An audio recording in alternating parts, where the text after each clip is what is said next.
স্বাগত। ঝিঙে দিয়ে আজ একটা দারুণ রেসিপি শেয়ার করব। বাড়ির সবাই জাস্ট হাত চেটে খাবে।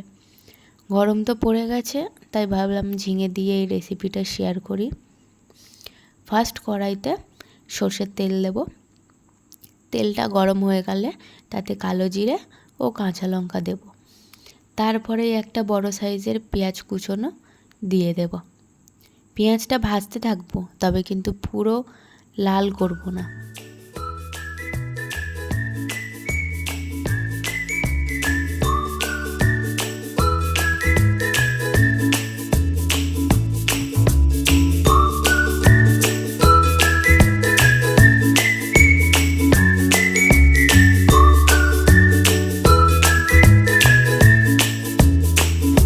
তারপরে দিয়ে দেবো পাতলা করে কেটে রাখা আলু। আলুটা কিছুক্ষণ নাড়াচাড়া করে নেব। নিয়ে সামান্য হলুদ দেবো। হলুদ দিয়ে আলুটাকে প্রায় ভাজা ভাজা করে নেব।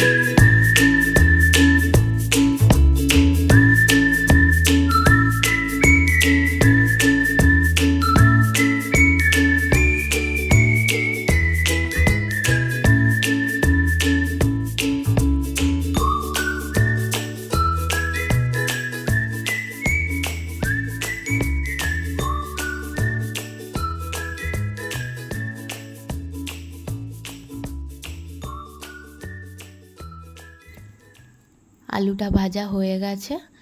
এবার আগে থেকে কেটে রেখেছিলাম ঝিঙে দিয়ে দেব। ঝিঙেটা দেওয়ার পরে নুন ছাড়া একদম হাই ফ্লেমে ঝিঙেটা ভাজা করে নিতে হবে।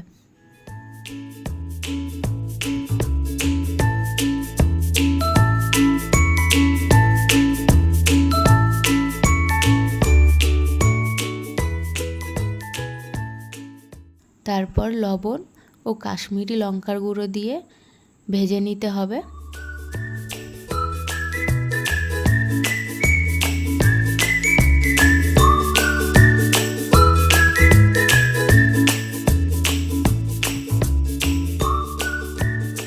চিংড়িগুলো ভালো করে পরিষ্কার করে রেখেছিলাম। এবার ওই চিংড়িগুলো দিয়ে দিতে হবে। আরও একবার ভালো করে সব কিছু ভেজে নিতে হবে।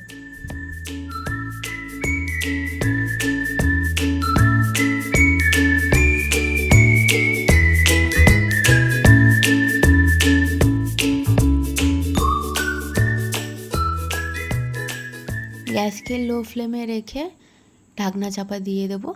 ঝিঙে থেকে যে জল বের হবে সেই জলেই সব কিছু সিদ্ধ হয়ে যাবে। আলাদা করে আর জল দিতে লাগবে না।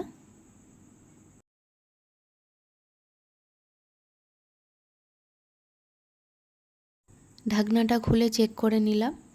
আলু খুব ভালোভাবে সিদ্ধ হয়ে গেছে। ঝিঙে থেকে যে জলটা বের হয়েছিল সেটাতেই একেবারে ভালোভাবে সিদ্ধ হয়ে গেছে। আলাদা করে আমার আর জল দিতে লাগেনি।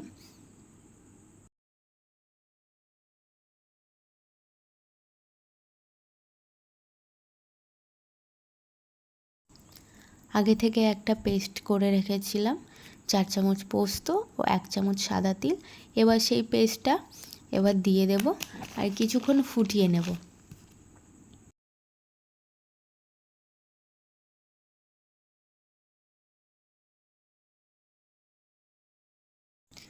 আর একদম সব শেষে কাঁচা সর্ষের তেল ছড়িয়ে দেব।